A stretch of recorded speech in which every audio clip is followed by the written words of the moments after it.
Dad is gone. You should leave too, my son said after the funeral. For a moment I thought grief had distorted my hearing. The dining room suddenly felt too quiet, too bright. The soft yellow chandelier above the table cast warm light across the polished wood Harold spent 3 weekends refinishing last summer. My husband loved restoring old things. Furniture, watches, broken radios from flea markets. Families too, apparently. I'm glad you're here. Follow my story until the end, and tell me where you're watching from. Sometimes I wonder how many mothers have sat across from their own children and realized love had quietly turned into calculation. The funeral ended less than 2 hours earlier.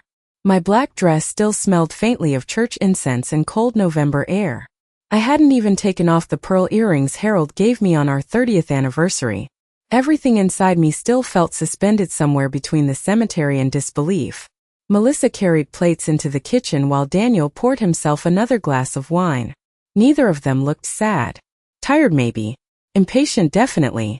But not heartbroken. That realization settled heavily in my chest. Harold's chair sat empty at the head of the table. His folded reading glasses still rested beside the salt shaker where he'd left them the morning before his heart attack. No one touched them. No one even looked at them. Rain tapped softly against the windows while silence stretched between us like something alive. Then Melissa sighed dramatically and folded her napkin beside her plate. So, she said lightly, we should probably discuss practical arrangements. Practical arrangements. People always use calm words right before cruelty. I looked up slowly. What arrangements? Daniel wouldn't meet my eyes. Instead, he stared into his wine glass the way he used to before admitting trouble as a teenager. Melissa answered for him. This house is too much responsibility for one person now. My stomach tightened instantly. I glanced around the room without meaning to. The grandfather clock Harold repaired every Christmas. The piano Daniel learned on at age 7. The faded wallpaper I begged Harold not to replace because it reminded me of our younger years. This wasn't property. This was my life. I've managed this house for 38 years, I replied quietly. Melissa gave me a small smile. Not warm, patient. Like I was becoming difficult. You managed it with Harold, she corrected gently. That's different. Daniel finally spoke. Then, Mom, maybe it's time to think realistically. Realistically. Another polite word people use when preparing to take something. I stared at my son carefully. The little boy who once refused to sleep unless I checked under his bed for monsters. Now sitting across from me sounding like a stranger in expensive shoes. I'm not selling the house, I said softly. Melissa crossed her arms. No one said selling. But she looked toward Daniel immediately afterward. A quick glance. Small. Enough. Something cold moved quietly through my chest then. Suspicion. Daniel rubbed his forehead heavily. You can't stay here alone forever. I'm not alone, I answered automatically. The second I said it, silence swallowed the room. Because of course I was alone. Harold was gone. Gone forever. Melissa reached for her wine again. Daniel and I have been discussing future plans. Future plans. My husband had been dead for 4 days. 4. And already they were planning a future without me inside it. I looked directly at Daniel. What exactly are you trying to say? He finally met my eyes. And what I saw there frightened me more than anger ever could. Indifference. Cold. Careful. Resolved. Dad is gone, he said quietly. You should leave too. The clock in the hallway ticked loudly behind him. Tick, tick, tick. I felt something inside me crack silently. Not dramatically. Just enough to understand my life would never look the same again. Melissa said nothing. She didn't need to. The agreement was already sitting between them. I looked at my son for a very long time. Then slowly stood from the table. No screaming, no crying, no begging. Because some pain is too deep for noise. I walked toward the kitchen counter and picked up Harold's coffee mug. Still sitting there untouched. A faint brown ring remained near the bottom where he never finished his last cup. My fingers trembled slightly around the handle. Behind me, Daniel exhaled impatiently. Mom, don't make this harder than it has to be. Harder. As if burying my husband that morning wasn't already the hardest thing I'd ever survived. I turned toward the staircase quietly. Halfway up I stopped. Not because I wanted to fight, because suddenly I realized something horrifying. I hadn't just lost my husband, I had lost my son long before the funeral. I simply hadn't noticed until now. Top of form, bottom of form, I barely slept that night. Not because of grief. Grief was quieter than people imagined. It wasn't screaming or dramatic sobbing. At 71, sorrow settles into the body differently. Heavy, slow, like carrying wet sand inside your chest. No. What kept me awake was the sound of my son laughing downstairs after telling me to leave my own home. I sat beside the bedroom window wrapped in Harold's old navy cardigan while rain slid softly down the glass outside. The room still smelled faintly like his aftershave and cedarwood soap. His slippers remained beside the bed exactly where he left them. I couldn't move them. Not yet. Maybe not ever. Around 3 in the morning, I walked into Harold's closet and rested my hand against one of his jackets. Dark brown leather. Worn cuffs. Tiny tear near the pocket from our trip to Colorado years ago. Harold always promised to fix it. Now it would stay torn forever. That realization nearly brought me to my knees. 38 years of marriage doesn't disappear peacefully. It leaves echoes everywhere. In closets, coffee mugs, empty chairs. And downstairs, my son and his wife were already discussing future plans. At sunrise, I finally went downstairs. The kitchen looked strangely cheerful. Melissa had opened every curtain in the house. Bright morning light flooded across the marble countertops while coffee brewed loudly beside the stove. Harold hated harsh mornings. He used to say, people should wake up slowly. Melissa stood at the counter scrolling through her phone in silk pajamas that probably cost more than my first car. Morning, she said casually. Not. How are you holding up? Not. Did you sleep? Just morning. I nodded faintly and reached for the kettle. My hand still trembled slightly. Melissa glanced toward me. You should probably start sorting Harold's clothes this week. I froze. This week. The longer you wait, the harder it gets. Harder. As if grief followed scheduling guidelines. I stared at the kettle while steam slowly curled upward. 3 days ago my husband was alive. Now his belongings were already becoming tasks. Daniel walked in moments later adjusting his tie for work. Work. The morning after destroying his mother's heart, my son was heading into the office like any ordinary Tuesday. Morning, Mom, he muttered distractedly, then immediately checked emails on his phone. I waited for him to apologize about last night. He didn't. That hurt more than the words themselves. Because cruel things said in anger can fade. Coldness cannot. Melissa handed him coffee.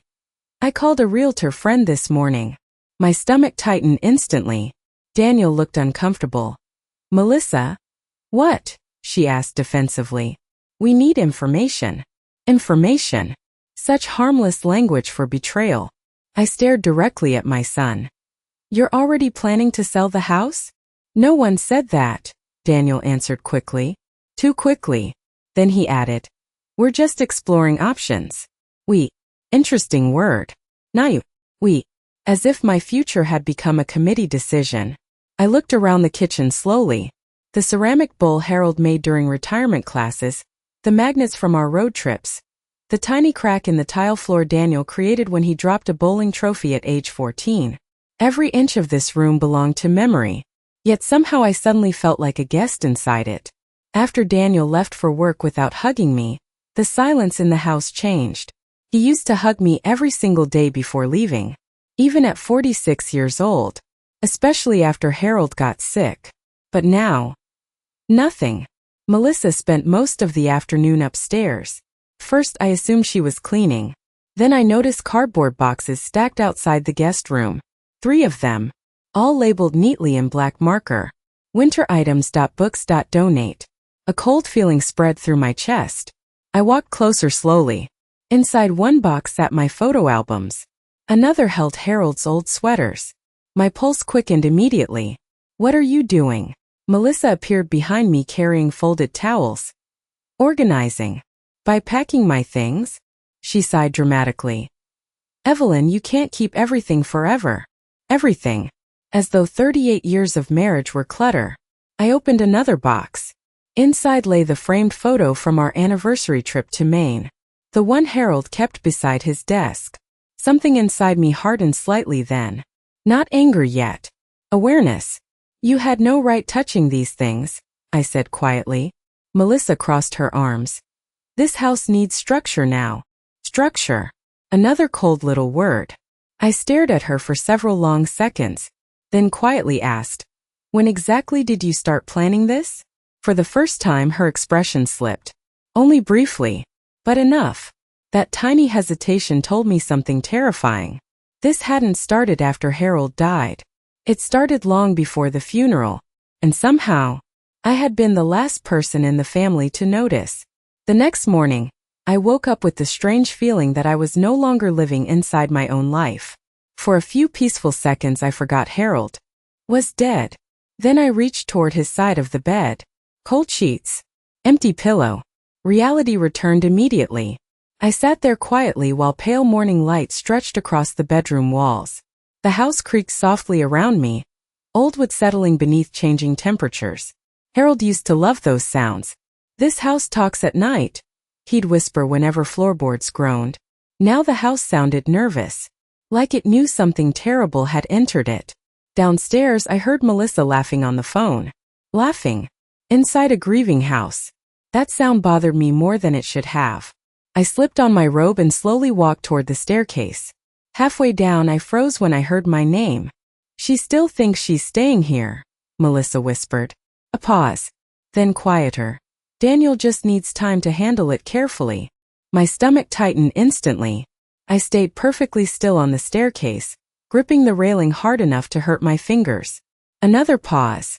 Then Melissa laughed softly again. No, the paperwork should already cover most of it. Paperwork. That word again.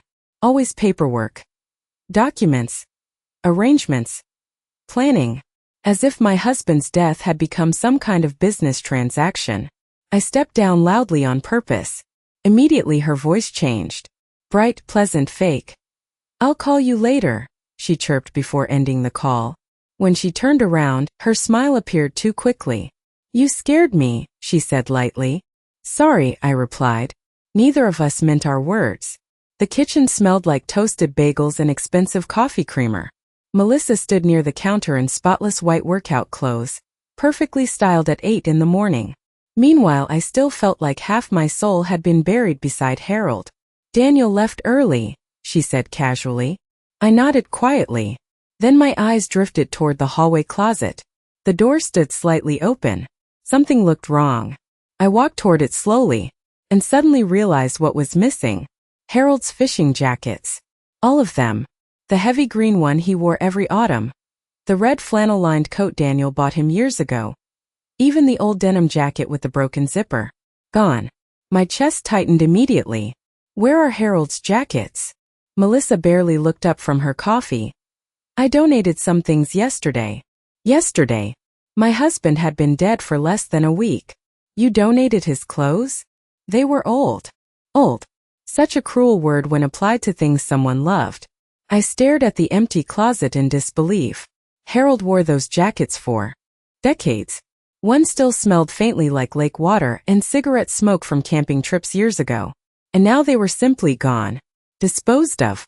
Like evidence someone wanted removed quickly. Daniel came home unusually early that evening. For a moment, I almost felt relieved hearing his car pull into the driveway. Some foolish part of me still hoped my son would come inside apologizing. Instead, he walked into the kitchen carrying takeout menus and barely looked at me. Thought we'd order dinner, he muttered. I studied his face carefully. Same brown eyes as Harold. Same hands, same crooked nose from childhood baseball accidents. How could someone look so much like the man I loved and behave so differently? Melissa told me you donated your father's clothes, I said quietly. Daniel sighed immediately. Mom, they were just sitting there. Just sitting there. Not memories, not belongings. Just objects occupying space they wanted cleared. He wore those jackets for years. And now he's gone. The sentence landed like a slap. Even Daniel seemed surprised after saying it. Silence filled the kitchen instantly. I looked at my son slowly. Your father isn't furniture, Daniel. He rubbed his forehead impatiently. That's not what I meant. but it was close enough. Melissa entered carrying wine glasses. She's emotional today. I wasn't standing there as a person anymore. I had become a problem they were discussing together. Then I noticed something else. Daniel's watch. A gold Rolex. My breath caught immediately. Harold's Rolex. The same tiny scratch near the clasp. The same black face. I stared at it in complete disbelief. That's your father's watch. Daniel instinctively pulled his sleeve down slightly. He wanted me to have it. No, he didn't. Harold treasured that watch because he bought it after 30 years at the manufacturing plant. He once told me he wanted Daniel to inherit it someday. Not 4 days after his funeral. Not while his toothbrush still sat beside the sink upstairs. Something cold moved slowly through my chest then. Not grief anymore. Recognition. I suddenly remembered small moments from the past year. Melissa asking detailed questions about Harold's retirement accounts. Daniel requesting copies of insurance paperwork. Late-night conversations that stopped whenever I entered the room. At the time, I told myself families discuss practical matters during illness. Now I wondered if they'd been planning something much longer than I realized. That night, after they went upstairs, I walked quietly into Harold's study. The room smelled like old paper and cedarwood. His reading glasses still rested beside an unfinished crossword puzzle. For a moment I almost called out his name. Then my eyes drifted toward the lower cabinet beneath the desk. The small metal lockbox Harold kept important documents inside was gone. I stared at the empty space for several long seconds while fear spread slowly through my chest. Someone had already been searching through my husband's life before he was even buried. And somehow, deep down, I already knew who. That night I couldn't stop thinking about the missing lockbox. I sat alone in our bedroom with only the bedside lamp turned on, staring at the empty space beside Harold's pillow while rain moved softly against the windows. The silence inside the house felt wrong now. Not peaceful. Careful. Like everyone was hiding thoughts behind closed doors.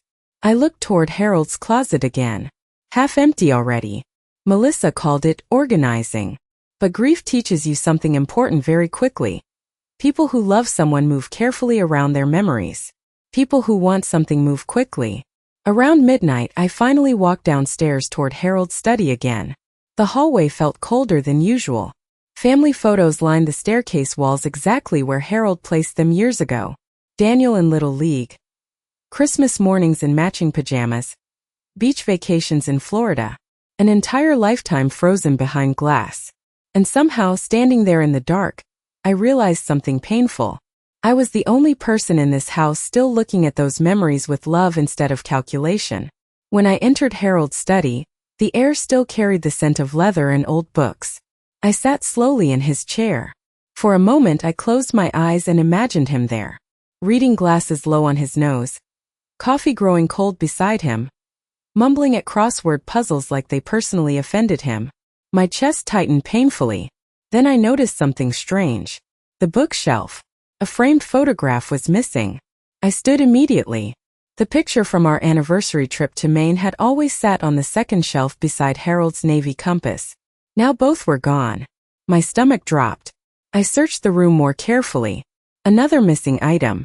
The antique pocket knife Harold inherited from his father. Then another. A small wooden box where he kept old family letters. Someone wasn't cleaning. Someone was selecting valuables. Carefully. Methodically. I sat back down slowly while memories started replaying differently inside my head. 3 months earlier, Harold asked me a strange question while we sat on the porch watching rain. "If something ever happens to me," he said quietly, "promise you won't let anyone pressure you out of this house." At the time I laughed softly. Who would pressure me? But Harold didn't laugh back. Instead, he stared out at the backyard for a long moment before answering. People change around money. I remember feeling annoyed with him then. Daniel was our son. Our only child. The idea that he'd ever hurt me felt insulting. Now those words echoed through my chest so loudly they almost made me sick. People change around money. Or maybe, they simply reveal who they already were. The next morning, I found Melissa standing in the dining room with paint samples spread across the table. Paint samples. My husband had been dead for 6 days. "What is this?" I asked quietly. She barely looked up. I'm thinking lighter colors would modernize the room. Modernize? I stared at the pale gray paint cards in disbelief. Harold loved warm colors. Dark wood. Deep greens. Soft yellow lamps. A home that felt lived in. Melissa wanted something that looked expensive instead. I'm not changing this house, I said calmly. She smiled patiently again. That same smile people use on elderly strangers they've already dismissed. It's too dark in here, Evelyn. Evelyn. Not Mom anymore. Never Mom anymore. It's Harold's house, I replied softly. No, she corrected smoothly. It belongs to family. Family. Interesting word coming from someone slowly erasing every trace of mine.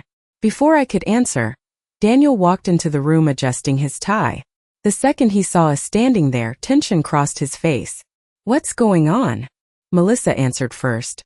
We were discussing updates for the house. Updates? As if my marriage had become renovation plans. Daniel sighed heavily. Mom, maybe some changes would help eventually. Eventually. Such a harmless little word. Except people always say eventually when they actually mean soon. I stared at my son carefully, then suddenly remembered something else. 2 weeks before Harold died, I walked into the kitchen late at night and found Daniel and Melissa whispering together over paperwork. The conversation stopped immediately when they saw me.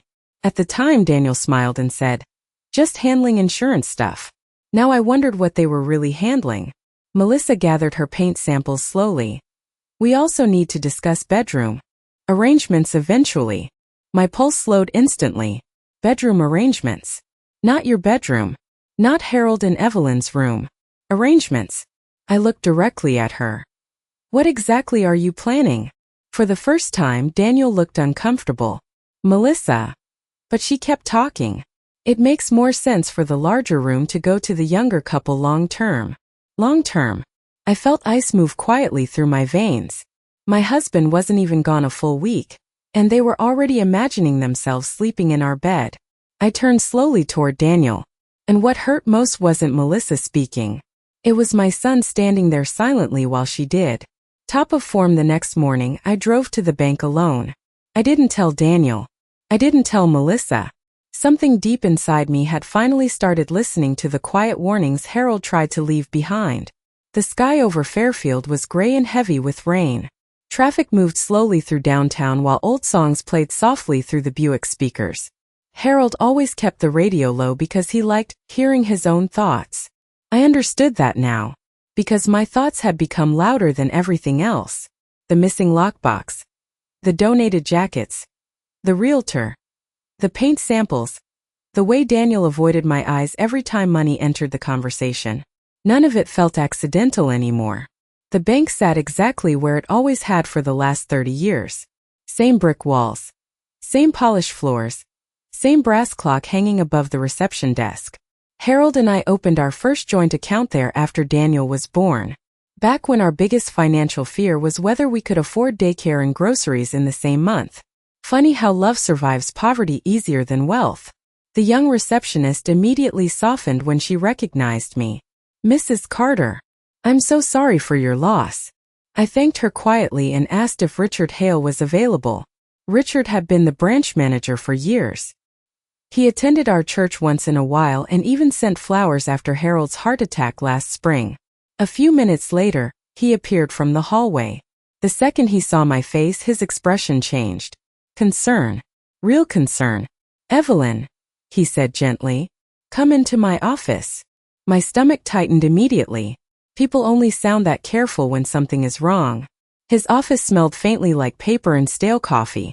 I sat across from him while rain tapped softly against the window behind his desk. For several seconds Richard said nothing. Then he folded his hands together slowly. How much do you know about the recent account changes? The room suddenly felt too warm. Account changes? Richard hesitated. That hesitation frightened me more than words. Your son came in with Harold about 6 weeks ago, he said carefully. 6 weeks. Before Harold died. My pulse quickened instantly. Why? There were authorization updates. I stared at him blankly. What kind of updates? Richard slowly turned his monitor toward me. And there it was. Daniel's name. added to our primary accounts, retirement access, joint authorization permissions. My chest tightened so sharply I could barely breathe. When did this happen? I whispered. March 12th. That was 2 days after Harold's second hospital stay. 2 days after the doctor started using words like complications and advanced progression. I gripped the edge of the chair tightly. Did Harold approve this? Richard paused too long before answering. He signed the paperwork. Signed. Not requested. Not initiated. Signed. There's a difference. A terrible memory surfaced immediately. Harold sitting weakly at the kitchen table struggling to read documents because medication made his hands shake. Daniel standing beside him saying, "Just routine paperwork, Dad." My stomach turned cold. Richard opened another file carefully. There's more. Of course there was. Several withdrawals appeared across the screen. 10,000, 8,000, 15,000. Transferred over the last month. I stared at the numbers in disbelief. Harold would never move money without discussing it with me. Never. Not once in 38 years. Where did it go? I asked quietly.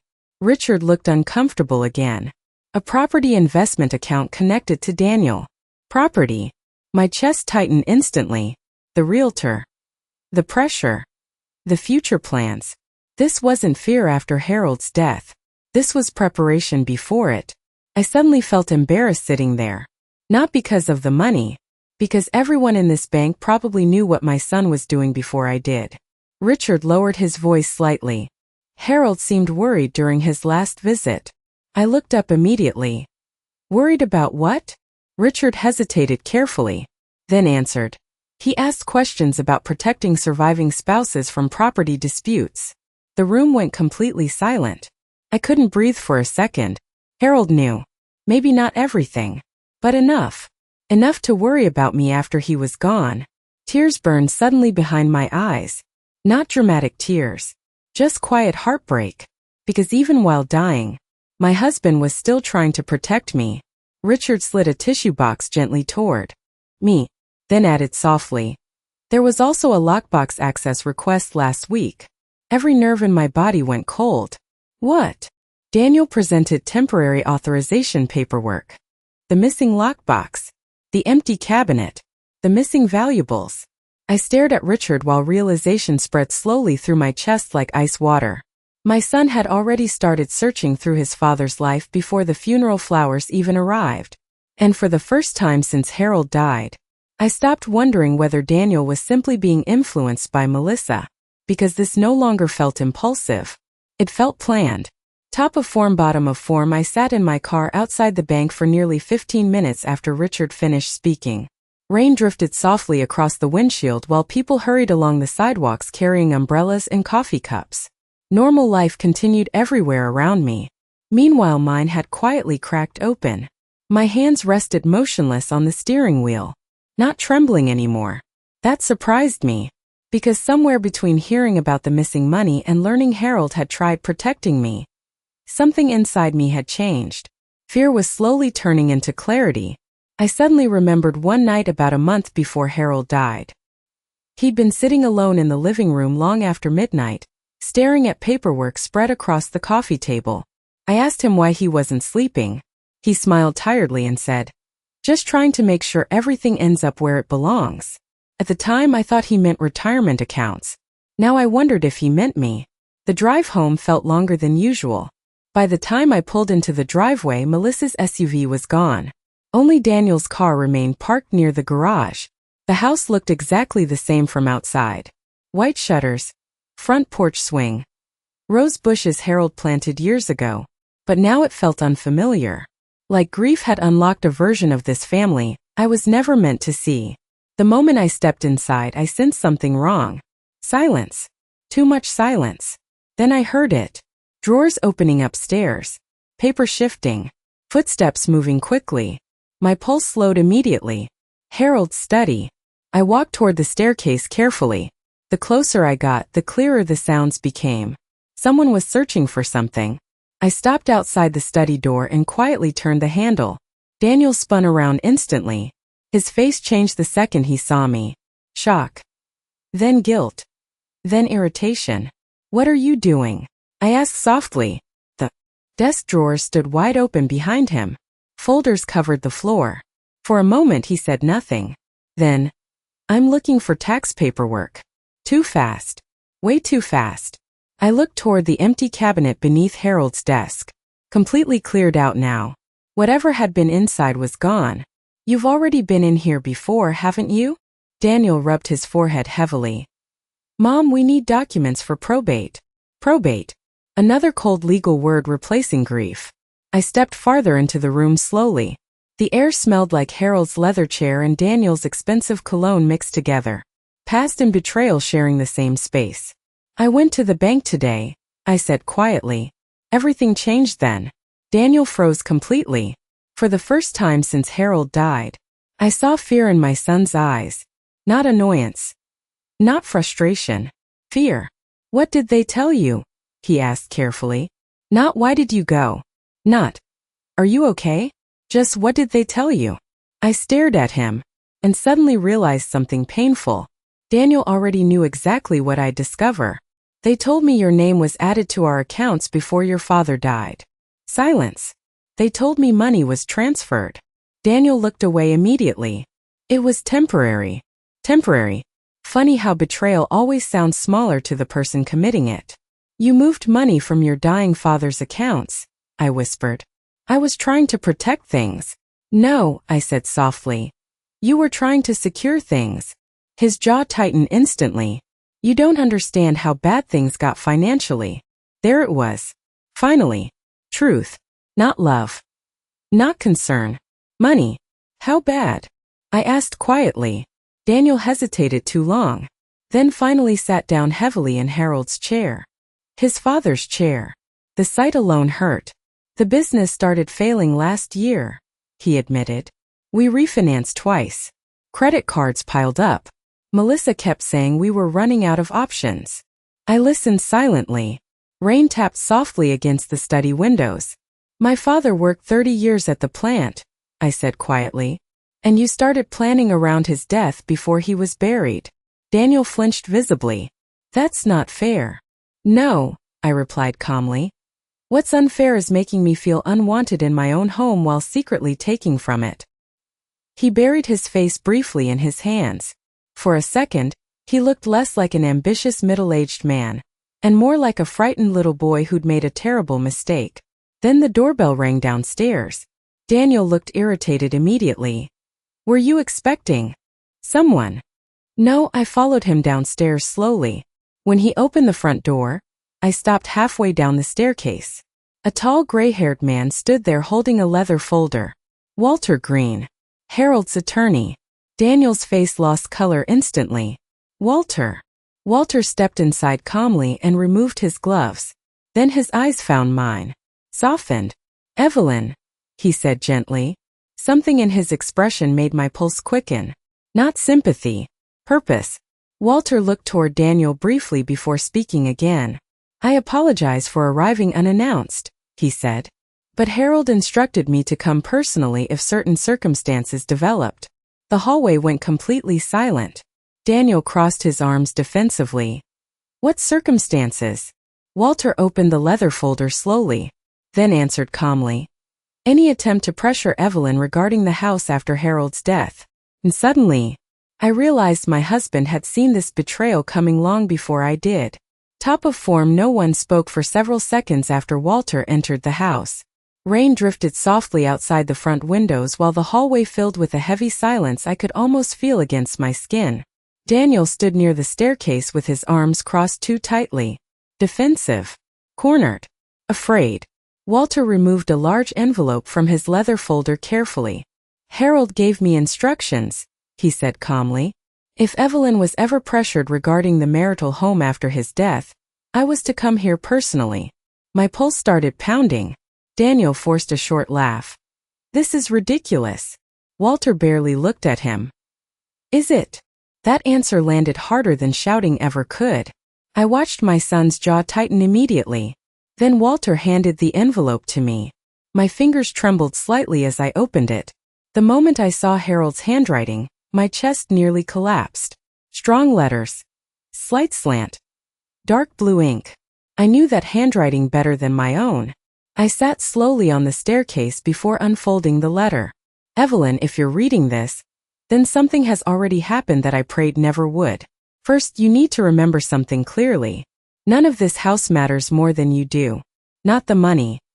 Not the property. Not the inheritance. You. Tears burned instantly behind my eyes. I pressed one hand against my mouth while continuing. Over the past year, I've noticed conversations changing inside this family. Questions about accounts, about ownership, about future plans. I hoped I was imagining it, but people reveal themselves when they begin counting things that do not belong to them yet. If anyone ever pressures you to leave this home, contact Walter immediately, because this house is protected, and so are you. The hallway became completely silent. I slowly looked up from the paper. Daniel had gone pale. Walter opened another document from his folder. 3 months ago, he said evenly, Harold transferred the property into an irrevocable trust. Melissa walked through the front door at that exact moment carrying grocery bags, and froze instantly. What's going on? Nobody answered. Walter continued calmly. The trust guarantees Evelyn full lifetime residency and ownership protection. Melissa's face lost color immediately. Daniel stared at Walter in disbelief. What? There's more, Walter added. Of course there was. Harold knew these people better than I did near the end.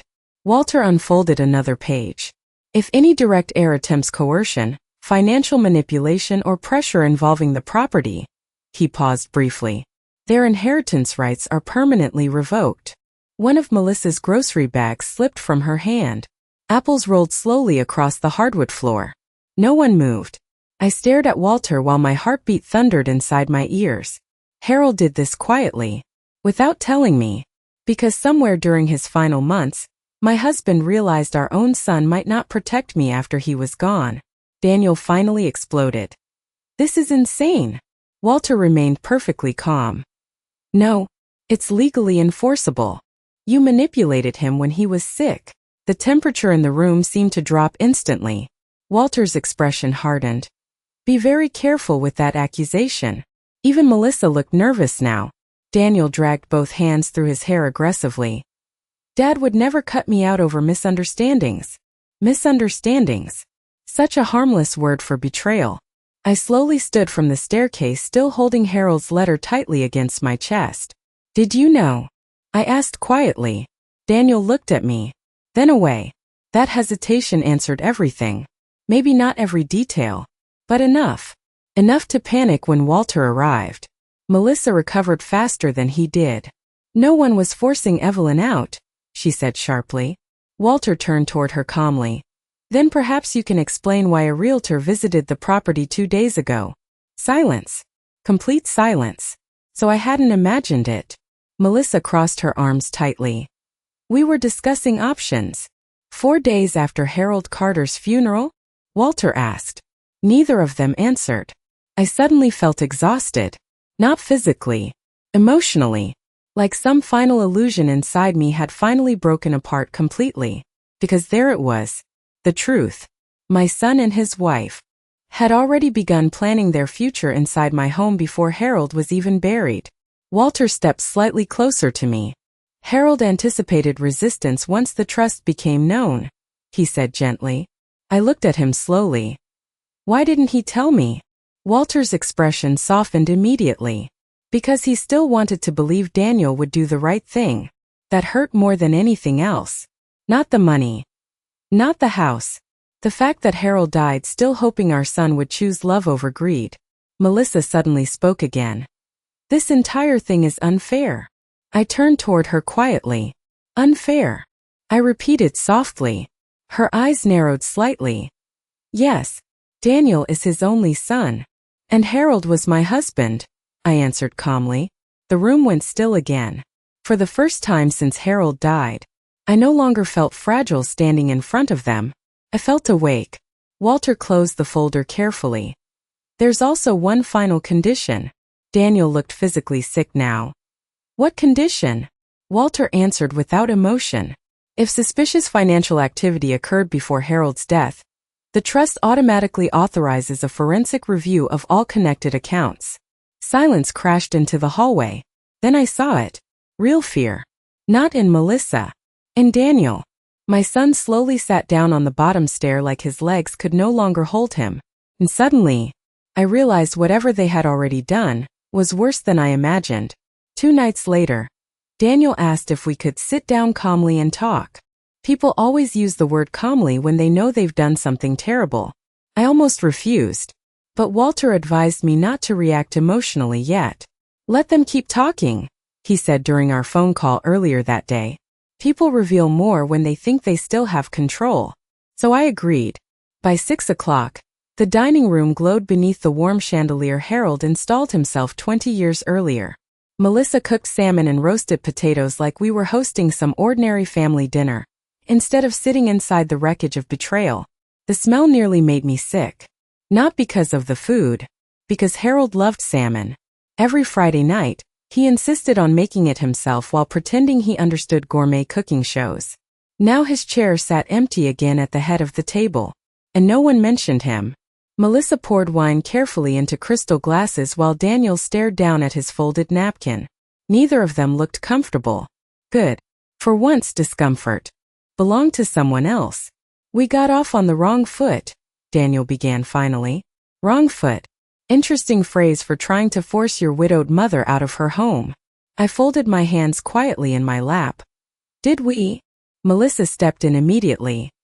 Everyone's emotional right now. Emotion. Their favorite word whenever truth became inconvenient. I looked directly at her. No, Melissa. Everyone's just honest now. Silence settled heavily across the table. Rain tapped softly against the dining room windows. Daniel exhaled slowly. Mom, we're trying to move forward. Forward. Funny how greedy people always speak about the future, while standing on top of someone else's memories. You contacted a realtor before your father's funeral flowers died, I said calmly. Daniel's eyes flickered instantly toward Melissa. A small movement. Enough. Melissa straightened defensively. We were gathering information. No, I replied softly. You were measuring opportunity. That landed harder than I expected. Daniel pushed his wine glass away. Can we stop acting like villains? I noticed he didn't say innocent. Only not villains. I studied my son carefully. The same little boy who used to crawl into our bed after thunderstorms because he thought lightning could break windows. Now sitting across from me discussing my removal like a property dispute. How does someone become that distant from love? Or maybe, how long had he already been? Melissa leaned forward slightly. You need to understand something, Evelyn. Again, Evelyn. Never mom anymore. This house is too much responsibility for one person. I nodded slowly. I know. That confused her. Daniel frowned. What does that mean? It means your father saw both of you clearly before I did. Complete silence. Melissa's expression tightened immediately. Daniel looked irritated now. Dad was sick. Walter filled his head with nonsense. No, I answered quietly. Your father was frightened. That sentence changed the room. Daniel froze completely, because deep down he knew it was true. I reached into my sweater pocket slowly and placed a folded bank statement onto the table. The one Richard printed for me. Daniel stared at it instantly. Melissa didn't touch it. Smart people recognize evidence immediately. $28,000, I said softly. Transferred before your father even died. Daniel looked sick. Melissa answered too quickly. That money was temporary. The second she said it, silence crashed across the table. Temporary. Not, it didn't happen. Temporary. An accidental confession. I suddenly felt exhausted. Not angry. Just sad. Because at that moment there was no more confusion left. Only truth. You moved money from dying parents while planning your future inside their house. I whispered. Daniel stood abruptly. You don't understand the pressure we were under. Pressure again. Always pressure. Never conscience. Never shame. I looked at him calmly. At your father's funeral, you checked your phone while people carried his coffin. His face drained of color.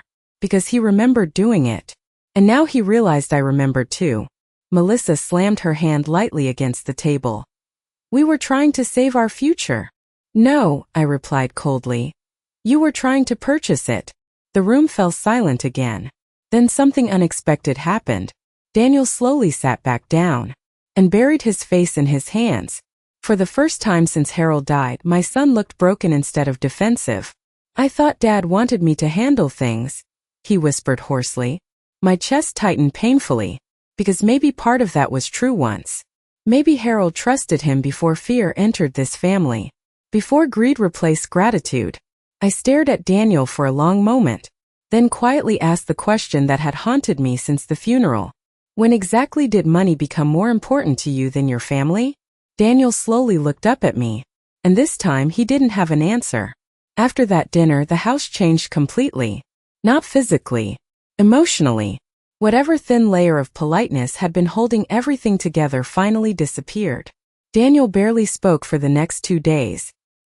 He left early each morning and came home late at night pretending to work inside Harold's study. Melissa stopped pretending altogether. No soft voice, no fake sympathy, no careful smiles. Once people realize you can see who they truly are, they stop wasting energy on the performance. And honestly, that frightened me less. At least cruelty in its natural form is honest. The worst betrayal is the kind wrapped in kindness.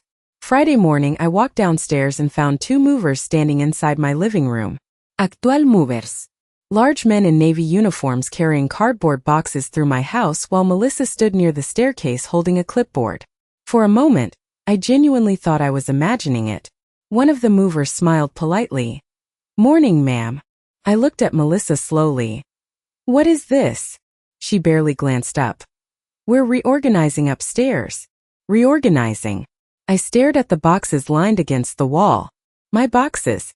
Family photo albums. Haroldsbooks.my sewing supplies. 38 years of life reduced to storage categories. You hired movers? I asked quietly. Melissa sighed dramatically. Evelyn, please don't start. There it was again.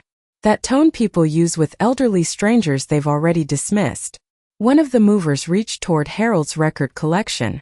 Something inside me snapped instantly. Don't touch that. The room froze. Even the movers looked uncomfortable. Melissa crossed her arms. They're just old records. Just old records. Harold spent decades collecting those albums. Sunday mornings used to sound like Sinatra drifting through the kitchen, while he burned pancakes pretending he knew how to cook breakfast properly. And now she called them old records. I walked slowly toward the cabinet and placed my hand over it. No one is moving anything. Melissa's patience vanished immediately. You need to accept reality. No, I answered softly. You need to stop behaving like a vulture in my living room. One of the movers quietly stepped backward. Good. Let him hear it. Melissa's face hardened instantly. Excuse me. You heard me. Silence spread across the room. Then she laughed. Not warmly. Cruelly. You know what your problem is? She asked coldly. You still think this house belongs to you emotionally. Emotionally. Interesting word. Not legally. Because now she knew she couldn't win there anymore. He stared at her carefully. And for the first time since Harold died, I stopped seeing her as family. She was simply a woman chasing ownership. Nothing more. Daniel walked into the hallway then, immediately sensing tension. What's going on? Melissa answered before I could. Your mother is making a scene. Your mother. Funny how Evelyn disappeared once she needed sympathy. I looked directly at my son. You brought movers into this house without asking me? Daniel rubbed his temples heavily. They're just helping organize things. No, I replied quietly. They're helping erase things. That word landed hard, because even Daniel knew it was true. His eyes drifted briefly toward the packed boxes, toward Harold's belongings wrapped in plastic, toward 38 years of marriage being dismantled room by room. For one brief second he looked ashamed. Then Melissa touched his arm lightly, and the moment disappeared. Walter already confirmed the trust, Daniel muttered defensively. Nobody's forcing you out. No, I answered softly. You're just making sure I understand I'm unwanted. The room fell silent again. The movers suddenly looked desperate to leave. Smart men. Melissa folded her arms tighter. You're twisting everything. Am I? I walked slowly toward the hallway photographs. Disney World. Christmas mornings. Daniel on Harold's shoulders. At the county fair. An entire lifetime hanging on those walls. You know what your father used to say? I asked quietly. Nobody answered. He said character shows most clearly in how people treat someone who can no longer benefit them. Daniel immediately looked away. Melissa didn't. That was the difference between them. Daniel still had pieces of guilt left. Melissa had none. You're manipulating him emotionally, she snapped. I almost smiled. Because manipulative people always assume everyone else uses emotions like weapons too. I turned toward the movers. You can go now. They looked uncertainly toward Daniel. And my own son hesitated. Actually hesitated. Between his mother and the woman trying to push her out. Finally Daniel sighed heavily. Guys, maybe come back another time. The movers left quickly. The front door shut behind them. Then Melissa exploded. This is exactly why nothing gets solved around here. I looked at her calmly. No, nothing gets solved because you confuse greed with planning. Her eyes flashed instantly. Then she made a mistake. A big one. You were never supposed to stay here forever. Complete silence. Even Daniel froze. Melissa realized too late what she'd revealed. But once truth escapes, it cannot be forced back inside. He stared at her quietly. Thank you, I said softly. She blinked. For what? For finally being honest. Daniel looked horrified now. Melissa. But she kept going. Maybe because some people become reckless once exposed. We struggled for years while you two sat in this oversized house. She snapped. Do you know how much this property is worth now? There it was. Not grief. Not concern. Not family. Value. Property value. The house wasn't home to her. It was equity with windows. I slowly looked toward Daniel, and suddenly understood something painful. Melissa may have opened the door to greed, but my son still chose to walk through it. Nobody slept that night. I knew because I heard footsteps moving constantly upstairs, doors opening, whispered arguments, cabinets slamming shut. Fear changes the sound of a house. And for the first time since Harold died, Daniel and Melissa sounded afraid. I sat alone in our bedroom beside the window wrapped in Harold's old cardigan while cold rain tapped softly against the glass. His letter rested folded in my lap. Outside, wind moved through the maple tree. He planted the year Daniel left for college. Harold always said trees were acts of faith. You plant them for a future you may never fully see. Funny. That's exactly what parenting feels like too. Around midnight, I heard Melissa's voice downstairs. Sharp. Fast. Panicked. Then Daniel answering louder than usual. You said nobody would find out. The transfers looked normal. Walter ruined everything. I closed my eyes. Not because the words surprised me. Because they didn't. That was the saddest part. The next morning Melissa's SUV was gone. Daniel stood alone in the kitchen staring into a cup of untouched coffee when I came downstairs. He looked terrible. Dark circles beneath his eyes. Wrinkled shirt. Shoulders heavy with exhaustion. For the first time in weeks, my son looked like someone grieving instead of someone calculating. Neither of us spoke immediately. The silence between us felt different now. Less defensive. More honest. Finally, Daniel cleared his throat. She went to her sister's house. I nodded once. No anger, no satisfaction. Just tired understanding. Daniel rubbed both hands across his face slowly. Walter called this morning. My pulse slowed. Did he? Daniel stared down at the table. The forensic review flagged everything. Everything. Such a small word for the damage sitting between us. I poured coffee quietly before asking. How much money altogether? He swallowed hard. 43,000. The number settled heavily inside the kitchen. $43,000. Not stolen all at once. Taken gradually. Quietly. Carefully. Like trust itself. Rain drifted softly outside while Daniel stared blankly at the countertop. I kept telling myself I'd put it back, he whispered. I looked at him carefully. For the first time since Harold's funeral, he sounded ashamed. Not defensive. Ashamed. I thought once the house sold, everything would stabilize. There it was. The fantasy greedy people always build for themselves. One final betrayal point, one final shortcut point, one final compromise. Then somehow everything magically becomes okay again. I sat slowly across from him. Your father worked 30 years at the plant, I said quietly. And you started planning around his death before he was buried. Daniel flinched visibly. I know. 3 simple words. But they sounded heavier than any excuse. He stared toward the window for a long moment before speaking again. The business started collapsing last year, he admitted quietly. Loans piled up. Investors backed out. Melissa kept saying we were running out of time. Running out of time.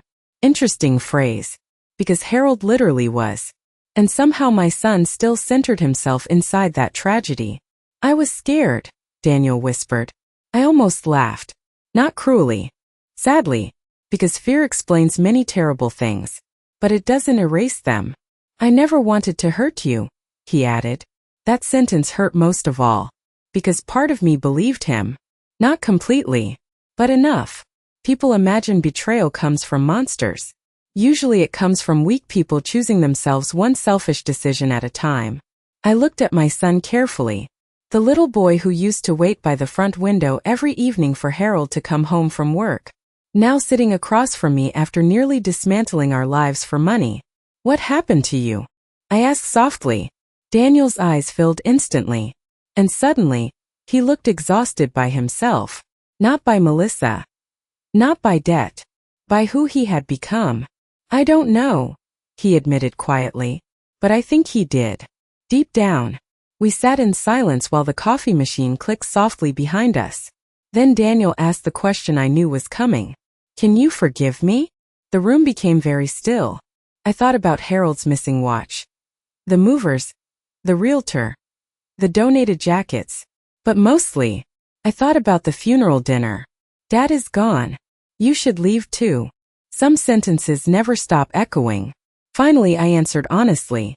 I don't know yet. Daniel lowered his head immediately. Not angry. Broken. And for the first time since Harold died, my son finally understood something important. Not that he could lose money. Not that the trust protected the house. But that he had damaged something far more difficult to rebuild. Me. After that conversation in the kitchen, something inside me changed permanently. Not dramatically. There was no screaming and no final explosion and no moment where everyone suddenly understood the pain they caused. Real betrayal doesn't end that way. It ends quietly. Like a door closing somewhere deep inside you. For the next few days, the house became strangely peaceful. Melissa stayed with her sister. And without her voice filling every room, the tension softened slightly. Not enough to heal anything. But enough to breathe again. Daniel mostly kept to himself upstairs. Sometimes I heard him moving around Harold's study late at night, opening drawers and closing them again. Maybe searching for paperwork. Maybe searching for the version of himself he used to be. I didn't ask. Some people have to face their reflection alone. One cold afternoon, I finally walked into the backyard for the first time since Harold's funeral. The air smelled like wet grass and fallen leaves. Tiny drops of rain still clung to the rose bushes Harold planted for our 25th anniversary. He always overwatered them. Every spring, I complained about muddy flower beds. And every spring he laughed and said, flowers survive worse things than too much love. I sat slowly on the porch swing while wind moved softly through the trees overhead. For the first time in weeks, I let myself cry. Not because of Daniel. Not because of the house. Because Harold was truly gone. All the fighting had distracted me from the simplest heartbreak underneath everything else. I missed my husband. I missed hearing him hum badly while fixing things in the garage. I missed his terrible detective shows. I missed the way he reached for my hand during movies without even looking. 38 years together creates habits grief cannot immediately erase. I cried until my chest hurt. And strangely, when the tears finally stopped, I felt lighter. Not healed, but clearer. Sometimes pain has to move through you before wisdom arrives. The screen door creaked softly behind me. Daniel. I recognized his footsteps immediately. For several seconds he just stood there quietly. Then finally, I used to hate this swing when I was little. I wiped my face gently but didn't answer. You and Dad always sat out here after dinner, he continued softly. I thought it looked boring. A sad smile touched my mouth. Your father used to say peace looks boring to young people. Daniel gave a weak laugh. Then silence settled between us again. Long, heavy, honest. Finally he sat down carefully on the opposite side of the swing. Not too close. Maybe for the first time in his life, my son understood that emotional distance exists even when people sit beside each other. I've been thinking about Dad constantly, he admitted quietly. So have I. Wind moved through the backyard while the porch swing creaked softly beneath us. Then Daniel said something I never expected. I think he saw what I was becoming before I did. That sentence hurt because it was true. Harold noticed things earlier than I ever could. Not because he loved Daniel less. Because I loved him blindly. Mothers confuse hope with reality all the time. Daniel leaned forward, elbows resting on his knees. I kept telling myself I was doing this for my family. You were, I answered calmly. He looked surprised. I turned toward him slowly. You just stopped including me in it. His face crumpled instantly. And suddenly he looked older. Not physically. Spiritually. Like guilt had finally reached places excuses could no longer protect. I don't know how to fix this, he whispered. The old version of me would have rushed to comfort him. Would have immediately tried to make his pain easier. That's who I had been my entire life. The forgiver. The emotional caretaker. The woman who held families together quietly while disappearing inside the process. But Harold's death taught me something painful. A woman can spend decades sacrificing for people, while those same people slowly stop seeing her as human. Only useful. Only giving. Never deserving. I folded my hands softly in my lap. Some things don't go back to what they were, I said quietly. Daniel lowered his eyes immediately. Because deep down he already knew. Trust can survive mistakes. But betrayal changes its shape forever. The sky darkened slowly above us while porch lights flickered on across neighboring houses. Then Daniel spoke again. Melissa wants me to challenge the trust. I felt absolutely nothing hearing that. No anger, no surprise. Only confirmation. Will you? I asked. He stared out at the yard for a long time before shaking his head slowly. No one small word. But it changed something. Not everything. Just enough. Because for the first time since Harold died, my son had chosen conscience over pressure. He looked exhausted afterward. Like resisting greed required strength he hadn't used in years. She says you turned me against her, he admitted quietly. I almost smiled. Manipulative people always accuse others of manipulation once control disappears. I didn't turn you against anyone, I replied calmly. I just stopped protecting you from yourself. Silence settled again. Then Daniel whispered something so softly I almost missed it. I hate who I became. I studied him carefully. And realized something important. So did he. Top of form, bottom of form. 3 weeks later, the house finally became quiet again. Not the heavy silence that followed Harold's funeral. A softer quiet. An honest one. Melissa had moved out completely by then. The final argument between her and Daniel happened late on a Thursday night upstairs behind closed doors. I never heard every word clearly. Only fragments drifting through the hallway vents. Your mother ruined everything. You lied to me? This house should have been ours. Then came the sound of a suitcase rolling across hardwood floors. The front door slammed hard enough to shake the family photos near the staircase. And after that, nothing. Daniel sat alone in the kitchen for nearly an hour after she left. I didn't join him. Some heartbreak deserves privacy. October arrived quietly after that. Cold mornings. Red leaves scattered across the backyard. Rain tapping softly against windows Harold once promised to replace but never did. Life continued in strange little ways. The mail still arrived at 10:30. The neighbor's dog still barked every afternoon. Coffee still tasted strongest before sunrise. Grief doesn't stop the world. It simply changes how you move through it. One evening, I found Daniel sitting alone in Harold's garage beside the old workbench. Dust floated through golden light spilling from the windows while Harold's tools hung neatly behind him exactly where he left them. Daniel looked smaller sitting there somehow. Not younger. Smaller. like guilt had finally stripped away all the pride he used to hide behind. "I found something," he said quietly. Then he handed me a small cloth pouch. My breath caught immediately. Harold's Rolex. Gold face. Black leather strap. Tiny scratch near the clasp from when Daniel dropped it years ago helping his father clean the garage. I stared at it silently. "Where was it?" I asked softly. Daniel lowered his eyes. "Melissa pawned it." The words landed quietly between us. Not shocking anymore. Just sad. "She was trying to cover credit card debt," he admitted. I closed my fingers carefully around the watch. Harold loved this watch. Not because it was expensive. Because he bought it after 30 years at the manufacturing plant.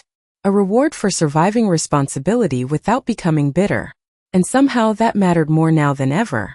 "I got it back yesterday," Daniel said. I nodded once. "Thank you." His eyes filled immediately. Because both of us understood something at that moment. Returning a stolen thing doesn't restore trust. But truth matters anyway. The following Sunday, Daniel cooked dinner. Terribly. The roast was dry. The potatoes barely cooked. The smoke alarm went off twice. Harold would have laughed himself breathless. And unexpectedly, so did I. A real laugh. Small, painful, human. Daniel looked stunned hearing it. Like he forgot joy could still exist inside this house. After dinner, we sat quietly in the living room while rain moved softly outside. The same room where Melissa measured walls. Where movers packed boxes. Where greed nearly tore apart. Everything Harold spent his life building. Now it simply looked like home again. Not perfect, but peaceful. Daniel stared toward the dark television for a long moment before speaking. "She called me yesterday." I already knew who he meant. What did she want? A tired smile crossed his face. She asked if I'd reconsider challenging the trust. Of course she did. Even now. Still chasing ownership. And Daniel slowly looked around the room. At Harold's armchair. The family photographs. The old lamp beside the couch. Then finally at me. I told her this house already cost me enough. My chest tightened unexpectedly. Not because everything was fixed. It wasn't. Some wounds never fully heal. But scars are proof something survived. A few days later, Walter arrived with final paperwork confirming the forensic investigation was complete. Most of the transferred money had been recovered. The trust remained untouched. Secure. Before leaving, Walter paused near the front door. "Harold loved you very much," he said quietly. I smiled faintly. "I know. And I did. Not because he protected the house. Because even near death, my husband worried more about my dignity than his own comfort. That's love. Not grand speeches. Not expensive gifts. Protection. Respect. Loyalty. The kind built quietly across decades. That night, I carried Harold's restored watch upstairs and placed it carefully beside his photograph on the dresser. Then I stood there silently in the soft bedroom light. Alone. But not abandoned. There's a difference. I looked around the room we shared for 38 years. The old dresser we couldn't afford to replace when we were young. The curtains Harold hated but tolerated because I loved them. The tiny crack in the ceiling from the winter storm years ago. An imperfect life. A real one. And suddenly I understood something clearly. Losing Harold broke my heart. But losing the illusion of who my son was saved the rest of my life. Because now I no longer begged for love from people willing to trade it for money. I no longer confused sacrifice with family. And I no longer feared being alone. Outside, rain continued falling softly across the dark backyard. I climbed slowly into bed and turned off the lamp beside me. For the first time since Harold died, the house no longer felt haunted. It felt peaceful. And somehow, I think Harold would have liked that. Thank you for listening. If you felt something in this story, subscribe and share it. Because not every family story is warm, but every story deserves to be heard. Bottom of form, bottom of form.